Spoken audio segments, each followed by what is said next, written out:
मैं भी जैसे यूनिवर्सिटी में पढ़ाती हूँ, तो पेरेंट्स अक्सर आके हम लोगों से मिलते हैं और बोलते हैं कि मैडम ये बताइए कि इसमें एम्प्लॉयबिलिटी है क्या? क्या हमारे बच्चे की जॉब लग जाएगी क्या?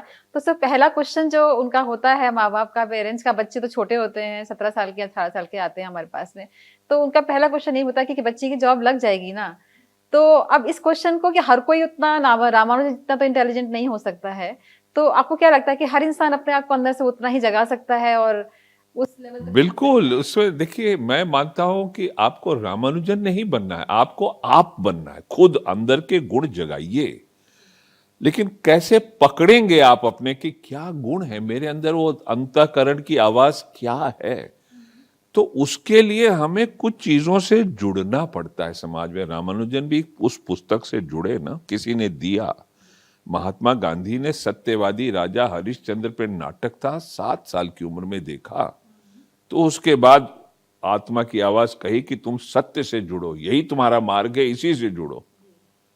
सचिन तेंदुलकर ने किसी को क्रिकेट खेलते हुए देखा, 10 साल के थे, उनकी आवाज उठ गई कि यही करना है। इनमें से किसी ने यह नहीं सोचा कि मैं इससे धन कमाऊंगा, नाम कमाऊंगा। ना, मेरा मन इसी में लीन है। तन मन धन से ये लोग छोड़कर इसमें जुड़ गए। आप अमिताभ बच्चन को ही ले लीजिए, उन्होंने बीएससी किया किरोड़ीमल कॉलेज से। जहां तक मुझे मालूम है, उन्होंने मुझे कुछ बताया था व्यक्तिगत तौर पे भी, लेकिन शायद उन्होंने 4 वर्ष ली जो 3 साल की डिग्री थी। तो आप समझ सकते हैं कि कितना मन लगता रहा होगा उनका पढ़ाई में।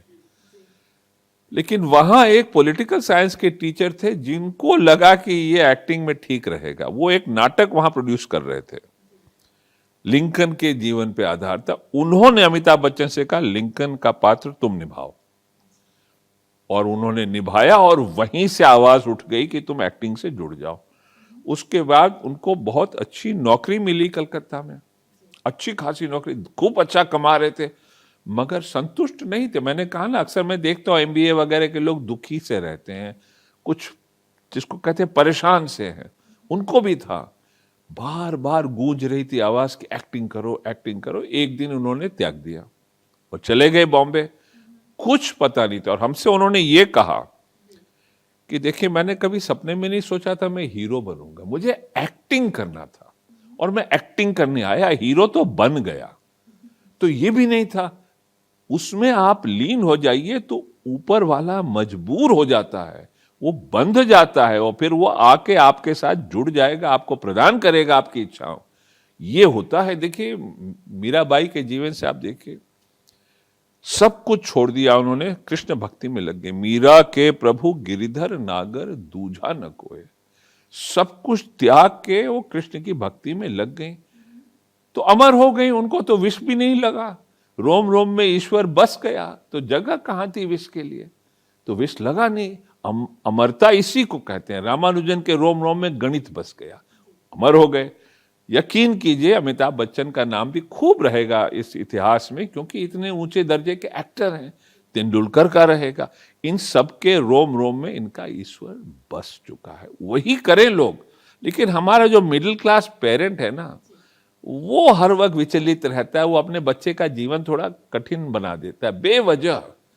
थोड़ा धैर्य धरे और उसको अपने आप समझने दें कि उसको क्या भाता है, और आप देखिए कितना भला होगा। मैं इसलिए नहीं कह रहा हूं कि हवा में बात कर रहा हूं, मैंने असंख्य उदाहरण देखे। मैं तो आपको ये बहुत जाने माने उदाहरण दे रहा हूं, मैंने असंख्य देखे हैं।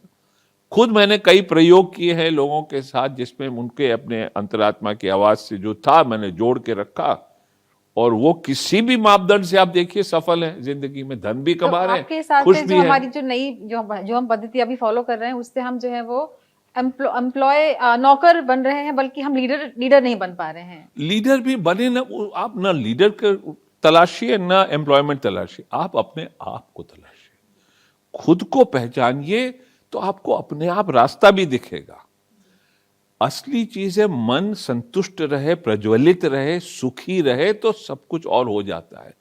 हम हर चीज को ना भेड़ चाल से नापते हैं कि अरे वो धन कमा रहा है, उसने आईआईटी दे दिया, एमबीए कर लिया, हमारा भी बेटा कर ले। भेड़ चाल के चक्कर में नहीं आना चाहिए, ये बहुत गलत बात है।